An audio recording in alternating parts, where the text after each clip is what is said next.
Diz assim, Ezequiel 37, a partir do primeiro versículo, fala assim: eu senti a presença poderosa do Senhor, e o seu Espírito me levou e me pôs no meio de um vale onde a terra estava coberta de ossos. E ele me levou para dar uma volta por todos os lugares do vale, e eu pude ver que havia muitos ossos, muitos mesmo, e estavam completamente secos. Então o Senhor me disse: homem mortal, será que esses ossos podem ter vida de novo? E eu respondi: Senhor, meu Deus, só tu sabes se podem ou não. E ele disse: profetiza para esses ossos, diga a esses ossos secos que deem atenção à mensagem do Senhor. Diga que eu, o Senhor Deus, estou lhes dizendo isto: eu porei respiração dentro de vocês e os farei viver de novo, e eu lhes darei tendões e músculos e os cobrirei de pele. Porei respiração dentro de vocês e os farei viver de novo. Aí vocês ficarão sabendo que eu sou o Senhor. Então profetizei conforme a ordem que eu havia recebido. Enquanto eu falava, ouvi um barulho, e eram os ossos se ajuntando uns com os outros, cada um no seu próprio lugar. Enquanto eu olhava, os ossos se cobriam de tendões e músculos, e depois de pele, porém não havia respiração nos corpos.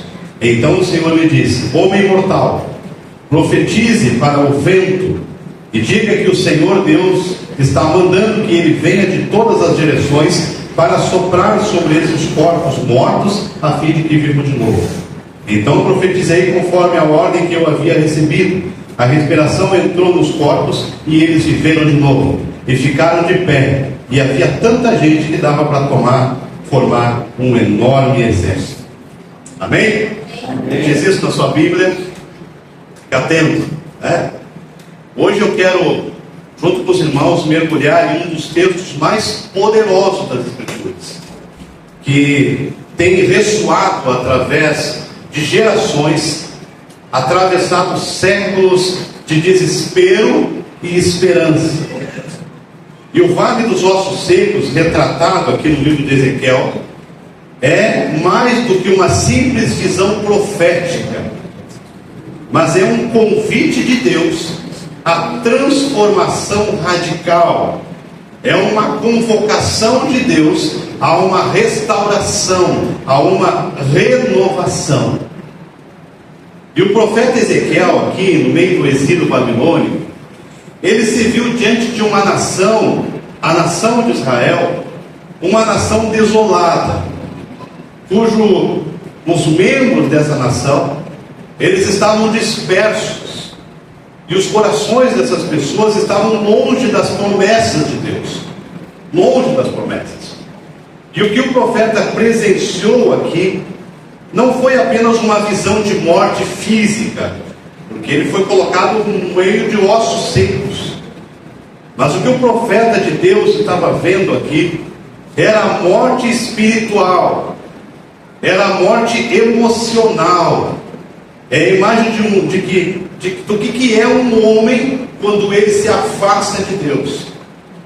Era a imagem do que é um ser humano quando ele está longe de Deus. E essa passagem de Ezequiel, capítulo 37, não é um simples texto profético, porque para mim é uma das passagens mais lindas da Bíblia, mas ele é muito mais que isso. Ele é um eco, ele é uma visão da intenção de Deus de intervir na história do ser humano, quando esse ser humano está perdido.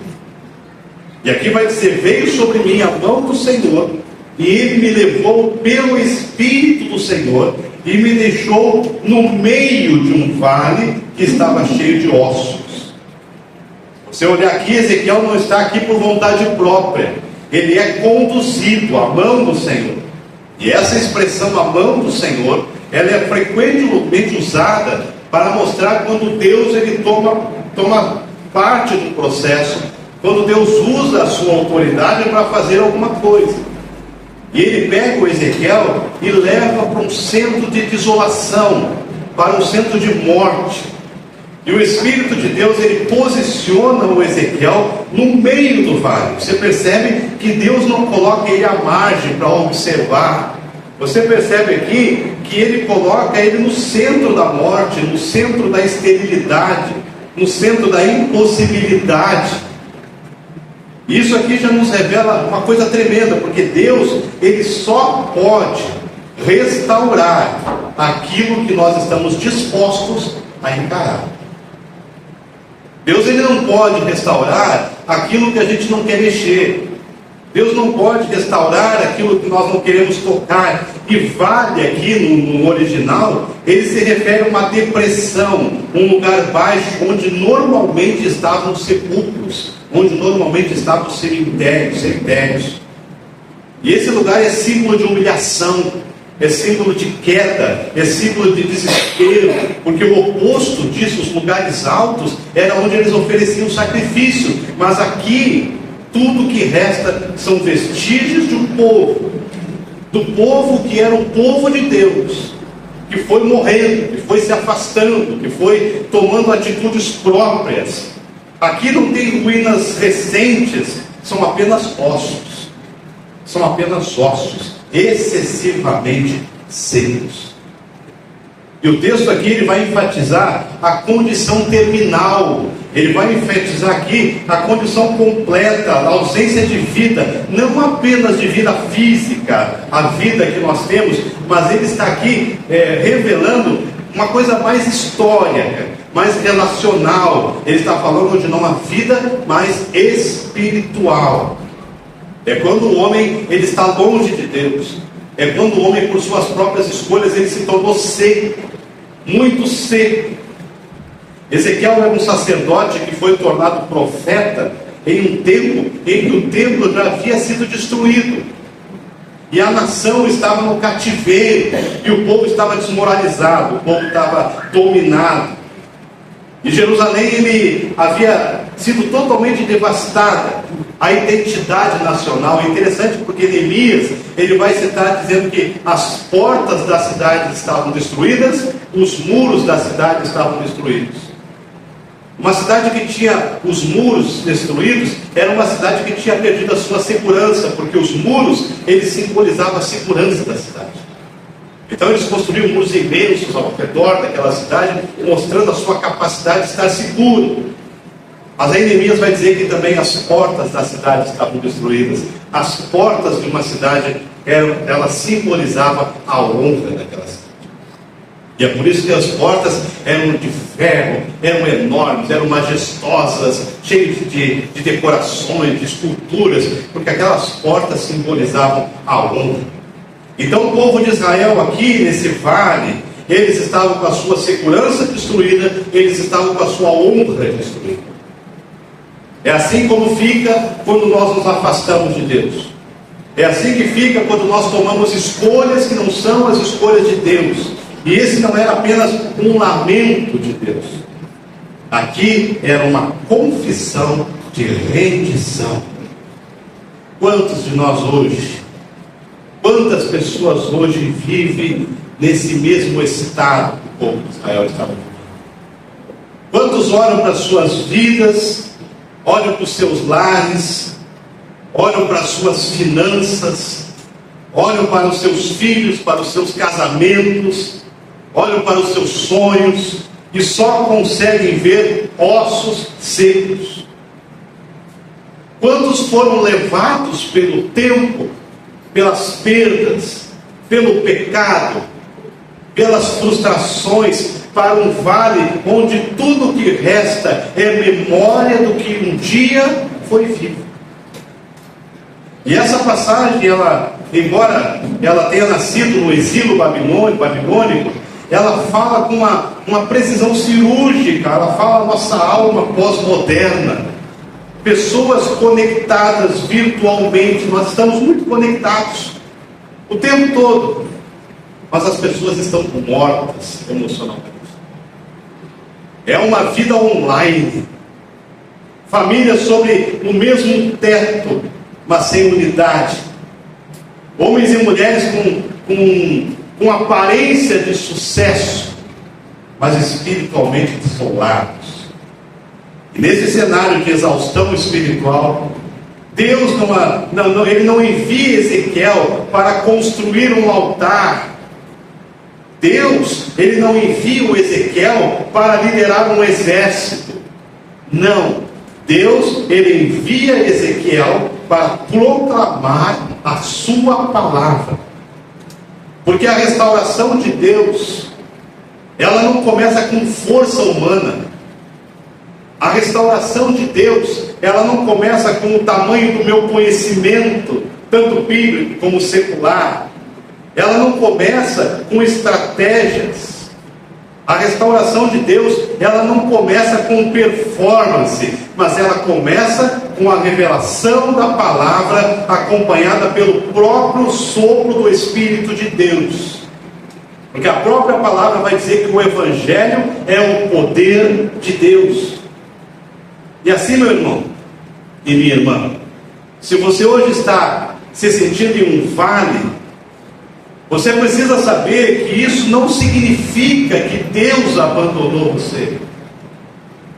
Pode ser que Ele mesmo tenha conduzido você, ou eu, a esse vale, para que Ele possa revelar aos nossos olhos aquilo que nós não vemos.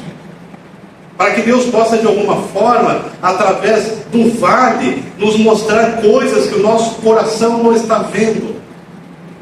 Às vezes Deus nos conduz a situações difíceis, como fala em Juízes, capítulo 6, que diz que o povo estava passando por muitas debilidades. O povo estava passando por muitos problemas, e aí Deus vai assim, sofrimentos que o próprio Deus havia promovido. Quero lembrar algumas coisas com os irmãos aqui nessa manhã. A primeira delas é que o vale de ossos secos, ele é um reflexo de morte e de esperança. Porque o vale de ossos secos aqui de Ezequiel 37 é na verdade uma alegoria profundamente carregada de significados espirituais, históricos e sociais. Como que eu disse para os irmãos, a palavra vale, ela se refere a um terreno baixo, onde há depressão da terra, onde normalmente eles cavavam os sepulcros. Isso aqui não é apenas uma localização geográfica, mas é também um símbolo da condição espiritual que aquele povo vivia e que muitos de nós hoje vivemos. Muitos de nós. E Deus, ele não leva ao Ezequiel a um lugar de beleza, mas ele leva a um lugar de morte. Historicamente, esse vale, ele é uma representação da destruição de Jerusalém e da perda da identidade, perda da segurança, perda da honra de um povo que era o povo de Deus. E o templo de Jerusalém, o centro da adoração, o centro da vida desse povo, havia sido destruído. E a nação estava em cativeiro. Então a ênfase aqui de seca dos ossos não é apenas sobre a falta de vida, mas sobre a impossibilidade de ressurreição humana sem a intervenção de Deus. Porque existem situações na nossa vida que nós não vamos dar conta por nós mesmos. Existem situações da nossa vida que a gente vai lutar, porque eu posso, porque eu consigo, porque eu vou conseguir, eu vou sair disso, e a gente vai aprender de várias formas que a gente não vai. Que a gente precisa aqui de uma intervenção divina, a gente precisa de um milagre, a gente precisa de Deus soprando nós, para que a gente possa sair disso. E é interessante porque na cultura antiga, os ossos secos, eles eram associados a uma morte completa. Eles eram associados a uma morte irreversível. Quer dizer, o osso está seco, não tem mais volta. E a expressão aqui que é usada, ela está dizendo que estava muito seco. É intensificada, sugerindo que não restava mais nenhum sinal de vitalidade. Quer dizer, o osso está seco. Está virando pó, não tem mais solução. E esse grau de secura aqui, ele implicava que os ossos que estavam aqui, estavam há muito tempo abandonados ao ponto de não poderem mais se regenerar sozinhos. Era uma perna lá longe, era outra perna lá longe, era cabeça para cá, braço para cá, todo mundo espalhado.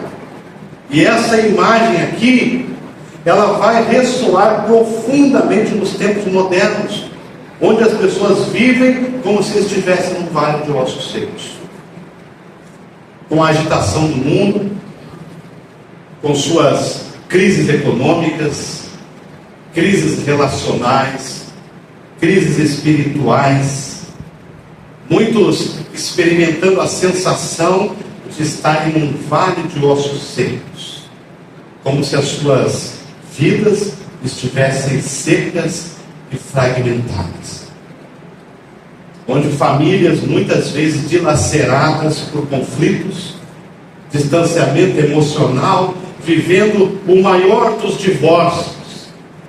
Porque tem aquele divórcio que você vai no cartório e você se divorcia, mas tem aquele divórcio que a gente vive dentro da mesma casa, morando debaixo do mesmo teto, um para cada lado. Então o vale é o local onde a sociedade parece estar sendo construída, consumida pela ausência de valores. Mas, como nós vimos, Deus não revela o vale como um fim, mas como um ponto de partida para a sua intervenção. Então, se você está aqui nessa manhã e você se sente dentro de um vale, é de extrema importância que você entenda que o vale não é o lugar onde Deus te criou para estar lá. O vale, muitas vezes, vai ser o lugar onde Deus está usando para que você comece dali. Aproveite agora a ressurreição do Senhor e viva de novo. Porque a restauração, ela começa quando nós reconhecemos o nosso estado real, a nossa secura, a morte espiritual, a morte emocional, e nós não perdemos a fé na ação de Deus na nossa vida. Então, em primeiro lugar, o vale é isso. Muitas vezes o vale é o lugar para onde Deus nos conduz, para dizer para nós: ó, te liga, vamos começar daqui. Segunda coisa, o vale é o lugar onde há proclamação da vida e onde há morte. Que a segunda etapa dessa restauração de Deus, aqui em Ezequiel 37, ela ocorre quando Deus instrui Ezequiel a profetizar sobre ossos secos. Você pode se imaginar assim? Deus, ele conduz Ezequiel e coloca Ezequiel, como vocês viram no texto, no meio dos ossos. Ele não coloca Ezequiel em cima de um monte, olha lá para baixo, está vendo todos os ossos lá embaixo, está vendo? Não. A palavra profetizar aqui no hebraico, nabá, não é uma simples previsão de futuro. A palavra profetizar aqui é a ação de declarar a verdade de Deus sobre uma situação. Só que nesse momento, o Ezequiel estava tendo que profetizar a ação de Deus num vale de ossos secos, mortos, destruídos, sem vida, sem possibilidade. E não estava assim, aqui tem um corpo, ali tem outro. Não, estava tudo misturado. E Deus fala: profetiza. Isso não é apenas um ato de predição, mas aqui é uma imposição do reino de Deus para uma sociedade longe dele. Em outras palavras, quando Ezequiel profetiza sobre os ossos, ele não está apenas falando sobre o que ele espera que aconteça, mas ele está pregando a palavra de Deus, que traz transformação, mesmo quando a realidade é contrária. Mesmo quando você tem que dizer assim: isso aí não tem mais jeito. Você deve ter ouvido isso, né? Não adianta pregar para fulano, isso aí não tem mais jeito, né? Não adianta pregar, isso aí já está no inferno, isso aí vai morrer assim. E aí eu olho para Ezequiel e Deus mandando ele profetizar para ossos. Não eram pessoas vivas que estavam ouvindo, eram ossos. Eram ossos espalhados, secos, sem vida, sem nenhuma possibilidade. E aqui vai entrar uma interpretação hermenêutica aqui que é vital. A palavra de Deus em si tem o poder de criar aquilo que não existe. A palavra de Deus, ela tem o poder de criar aquilo que não existe. Por quê? Porque o Evangelho é o poder de Deus. E quando Deus pede para Ezequiel profetizar aqui nesse texto, sobre os ossos, Ele está desafiando a profetizar e acreditar naquilo que, por meio da palavra, a criação de algo que vai acontecer. Quer dizer, Deus está dizendo a Ezequiel, tu acredita? Ah, sim, acredito, se o Senhor está falando, então profetiza. E eu posso imaginar a cena, você não pode? Ezequiel ali no meio daquele monte de ossos. E olha que o texto diz que esses ossos, quando ressuscitados, eles formaram um grande exército. Quer dizer, era muito osso. Era muito osso. E Deus coloca Ezequiel lá no meio e fala, profetiza. Tu acredita? Profetiza. Eu posso imaginar ele profetizando. E esse aqui é um ato de fé, em que a realidade física, a realidade visível, se submete à palavra de Deus. Amém? Ah, meus irmãos, Deus faz milagre todo dia. Não fez na sua vida? Deus fez na minha. Se Deus não tivesse tocado na minha vida, onde eu estaria hoje? Eu sou fruto de uma família desestruturada. Eu preciso usar isso para falar para os irmãos como testemunho. Tenho 3 irmãos. Um está preso, o outro esteve preso, a outra estava preso. Quer dizer, todo mundo na marginalidade, no uso de drogas.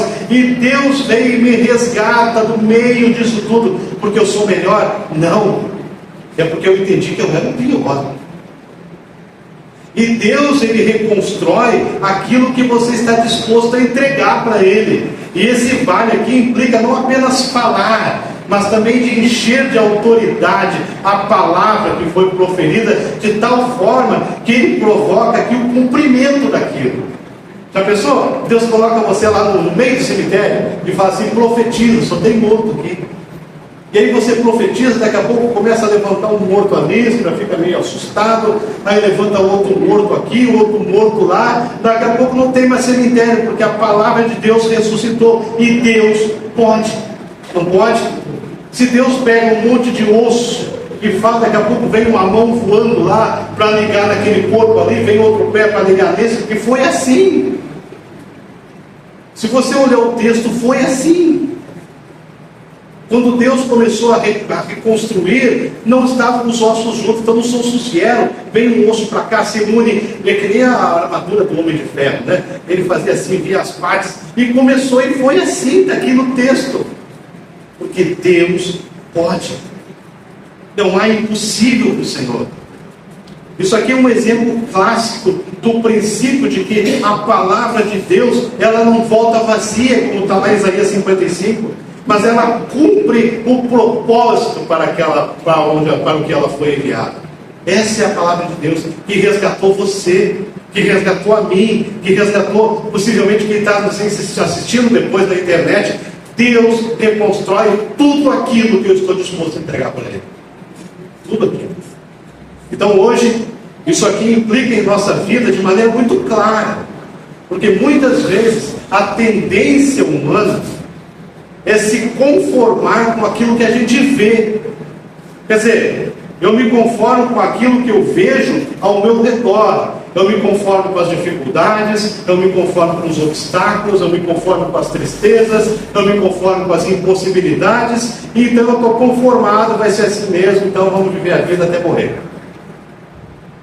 Mas a palavra profética do Senhor, ela é a convocação para que, em meio às adversidades, nós não aceitemos pacificamente o cenário que está no nosso redor, mas falemos sobre a realidade do reino de Deus, proclamando vida, proclamando restauração, proclamando reconciliação, porque esse ato aqui de profetizar deve ser realizado sobre as nossas circunstâncias. Amém. Sobre as nossas famílias, sobre os nossos problemas e sobre as batalhas espirituais que a gente enfrenta hoje. Tem uma terceira coisa: o sopro de vida é a unção do Espírito de Deus que restaura, porque quando Ezequiel profetiza sobre esses ossos, o texto revela que aqui um aspecto que é muito, muito importante nisso tudo. Eles se reuniram todos, os ossos. Quer dizer, o osso fulano tal, se juntou aqui e tal, aí ficou como um quebra-cabeça montado. Os corpos agora estavam com seus ossos de direito, mas eles estavam mortos. Você percebeu isso no texto? Quando Ezequiel profetizou, os ossos começaram a vir e começaram a encontrar o seu próprio corpo. Ficou um montão, um exército enorme de gente morta. E aí ele fala assim, o Espírito, aí Deus falou, profetiza para o vento. Esse vento que ele está falando aqui é o Ruach de Deus, é o Espírito de Deus. E o Espírito Santo significa o vento de Deus. E o Espírito entrou neles. E o que aconteceu? Eles viveram, eles se colocaram em pé, e um exército grande e extremo, como diz o versículo 10. O Espírito de Deus é o elemento que faz a diferença. A palavra Espírito, Ruach, tem um significado interessante. Ele é o sopro de vida e também a força criadora que traz ao mundo. Porque Deus vai lá e molda o Adão, né? E aí depois que ele moldou o Adão, ele fez o quê? Ele soprou nas narinas do Adão o sopro da vida e Adão ficou vivo. Quando Ezequiel profetiza aqui, e o Espírito sopra sobre os ossos, ele traz à vida aquilo que estava morto. Olha Deus. E é isso que ele faz. Porque teologicamente, o Ruach de Deus não é apenas um sopro, mas ele é a vitalidade de Deus. Em Gênesis, quando Deus criou Adão, ele sopra nas narinas de Adão o sopro da vida, e Adão se transforma em alma vivente.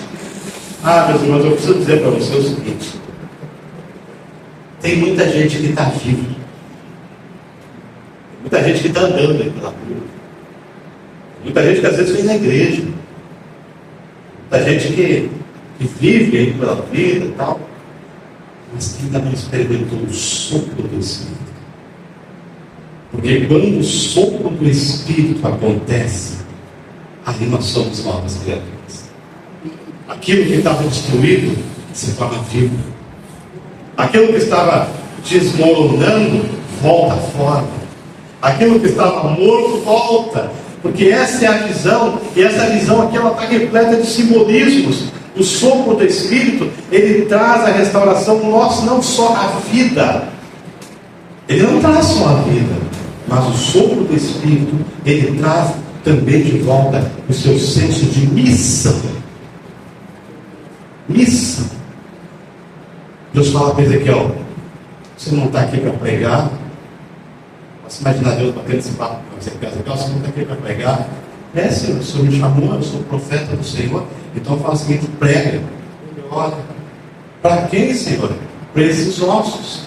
Você não pode acreditar que eu posso reconstruir os ossos, então você não pode acreditar que Deus não pode construir ninguém. Mas se você acredita que eu posso reconstruir esses ossos aqui e tornar tudo vivo, prega, profetiza. E ele pregou, profetizou, e Deus reconstruiu. Meu irmão, não existe ninguém, absolutamente ninguém, que possa resistir ao sopro do Senhor. Não existe absolutamente nada na minha vida nem na sua que não possa se tornar em pé e vivo de novo quando nós estamos dispostos a entregar ao Senhor, seja o que for. Pastor, o senhor está falando isso, o senhor não sabe o que eu estou vivendo. Nem quero saber. Eu sei o que o meu Deus pode fazer. Amém. Ele pode reconstruir aquilo que você já considerava morto. Ele pode reconstruir aquilo que você já desistiu. Ele pode reconstruir aquilo que você nem fala para ele. Porque o nosso Deus é um Deus que tem poder. E basta que ele diga uma só palavra e a sua vida volta à vida de novo. Eu creio que ele é Deus. Esse é o nosso Deus. Então o que falta não são estratégias ou esforços humanos. O que falta é o sopro do Espírito. Porque quando ele faz isso, tudo aquilo que você já desistiu, ele faz isso. Por quê? Aí talvez Deus vai dizer para nós: vamos dar uma voltinha lá em Ezequiel 37, que eu vou te mostrar o que eu posso fazer. Meus irmãos, esse sopro é o que transforma a nossa impotência em força. É esse sopro aqui que transforma a nossa desesperança em propósito. Se você se sente que está preso em um ciclo de morte, às vezes de morte espiritual, A palavra de Deus está dizendo aqui através de Ezequiel hoje, é muito claro, ele está dizendo: Deus quer soprar o Espírito sobre você. Não é suficiente uma mudança interior. Não é. Ah, pastor, mas eu roubava, não roubo mais. Eu fazia fofoca, não faço mais. Eu era ruim, não sou mais. Não. Nós não estamos falando disso, porque não é suficiente essa mudança de vida interior. O que ele está falando é que é uma reorganização das nossas circunstâncias. Porque o que nós precisamos é do Espírito de Deus. Ah, mas a Bíblia diz que quando eu me converti, o Espírito de Deus ele já ficou no meu coração. É verdade, com certeza é verdade. Mas só que nós ainda não conseguimos experimentar aquilo que a própria Bíblia vai falar, que é a plenitude do Espírito Santo na nossa vida. E o que é a plenitude do Espírito Santo na nossa vida? É quando eu deixo Ele governar, quando eu deixo Ele fazer as coisas, quando eu abro mão dos meus conceitos, eu abro mão das minhas vontades para fazer a vontade do Pai. Aí Deus está operando em plenitude na minha vida, e aí sim eu experimentei o ruach de Deus. Eu experimentei o Espírito Santo vivificando áreas secas da minha vida. Áreas secas. E a restauração que Ele provoca vai começar lá na nossa casa. Os ossos secos e o corpo vivo. Porque por fim aqui, esse processo de restauração, ele culmina com a verdade surpreendente de que a restauração não é apenas pessoal. A restauração aqui é coletiva. Porque Ezequiel não pregou no meio de uma infinidade de ossos e Deus pinçou lá no meio alguns que ele queria ressuscitar. Viu, Ezequiel? Ó, tu pregou, alguns aceitaram. E aí Ezequiel se conforma: isso aí, Senhor, a gente prega, né? Se as pessoas querem, se não querem, não querem, está tudo bem, alguns quiseram. Não! Porque o Espírito Santo é aquele que ressuscitou Jesus e que está dentro de você. O Espírito Santo é aquele que, quando Pedro prega a primeira vez, se converteram 3.000. É o mesmo Espírito Santo que Pedro prega de novo, se converte mais 5.000. É o mesmo Espírito Santo. Então essa transformação é coletiva. Ela vai mudar a teu trabalho, nos teus colegas de trabalho. Essa mudança vai mudar na tua casa, na tua família, nos teus relacionamentos. Porque Ezequiel observa aqui que quando ele for restaurado, quando os corpos foram restaurados, o corpo de ossos secos se transforma numa grande multidão de gente. E o verbo usado aqui para exército, ele implica não apenas em um grupo de pessoas, mas em um ajuntamento de forças para uma missão. Ajuntamento de forças para uma missão. Quantos nós somos aqui? Nem sei. Mas esse ajuntamento de forças, de pessoas que experimentaram o ruach de Deus, Deus nos restaura e Deus nos coloca juntos, não somente para uma restauração de corpos, mas Ele nos dá uma missão. De Iguaçu para Jesus. E a gente não se conforma com 40, com 50. A gente não vai se conformar, porque a nossa missão não terminou. Nossa missão não terminou. Nós estamos aqui nessa cidade, como igreja, como irmãos, nós estamos aqui para cumprir essa ordem do Jesus. Profetiza, fala, vai encher a igreja? Vai. Mas talvez muitas pessoas que nós vamos pregar, que nós vamos evangelizar, eles vão congregar em outras igrejas, graças a Deus. Porque nós não temos um senso bairrista aqui. Só vai para o céu quem congregar na Igreja Batista. Não tem nada disso. A nossa missão é pregar o Evangelho. Alguns vão congregar conosco, outros vão congregar em outras denominações, mas o que importa é de Iguaçu para Jesus, porque o sopro do Espírito veio sobre nós e nos deu um senso de missão. Então é importante a pessoa que está do teu lado, no teu trabalho, teu cliente, teu chefe, todas essas pessoas talvez estejam incluídas aqui, nesse vale de ossos secos que Deus reconstrói. E Deus quer usar você. Em termos práticos, a restauração das famílias é um ponto vital nesse processo. A restauração das famílias é uma das promessas mais urgentes que Deus nos dá. Deus deseja que a restauração dos indivíduos, nossa, pessoal, leve à restauração das nossas famílias. Uma sociedade melhor é composta de famílias melhores. Uma igreja melhor é composta de famílias melhores. Qual é o seu vale hoje? Talvez você tenha entrado aqui carregando um vale de ossos secos. Pode ser um relacionamento quebrado, pode ser uma vida financeira devastada, pode ser um sonho morto, pode ser uma alma cansada. Eu preciso dizer para você que não há nada que o nosso Deus não possa reconstruir. Seja qual for o lugar onde a tua vida está, olhe para dentro de si mesmo. Olhe para os ossos secos que às vezes estão lá, que parecem não ter mais possibilidade de vidas. E cada vez que você pensar assim, eu te convido a abrir Ezequiel 37 e ver o que Deus fez. Em meio ao vale, Deus não pediu para Ezequiel esperar. Deus coloca Ezequiel no meio dos ossos. Não falou, Ezequiel, espera aí. Espera que algum osso desse aí surja e venha te perguntar sobre a palavra. Espera que algum desses ossos aí ressuscite e venha te pedir para tu explicar o versículo tal, o texto tal. Não. Deus coloca Ezequiel no meio do monte osso e fala, profetiza. Eu quero desafiar você como igreja a nós profetizarmos. E profetizar não é apenas falar palavras vazias.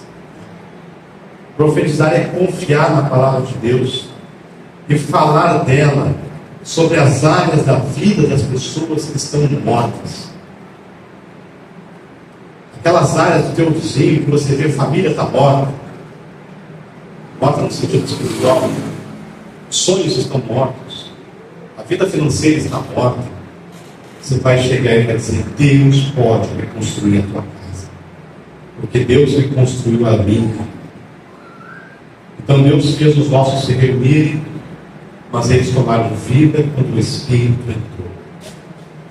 Eu quero desafiar você. Não saia daqui hoje sem ter a certeza de que o Espírito Santo vivificou a sua vida. Sem ter a certeza de que coisas do Senhor agora fazem parte de você. E que aquilo que talvez você já tivesse desistido, pastor, mas não tem mais volta. Eu quero dizer para você, não caia nessa cilada do diabo de tentar fazer você entender ou pensar que existem coisas na sua vida que Deus não pode fazer. Deus pode nos fazer tornar a sua vida novinha de novo. Basta você querer. Eu quero te convidar a você ficar em pé. Em nome de Jesus. Eu sei que a palavra de Deus, ela mexe conosco. A palavra de Deus, ela traz para nós coisas que a gente não imaginava, que a gente não esperava, mas aí a palavra vem e diz para nós, levanta, para de ficar nessa vida de tristeza, de angústia, e acredita que assim como eu ressuscitei aqueles ossos totalmente improváveis, eu quero colocar vida em você de novo. Eu quero fazer você levantar e ser instrumento da minha graça por onde você estiver.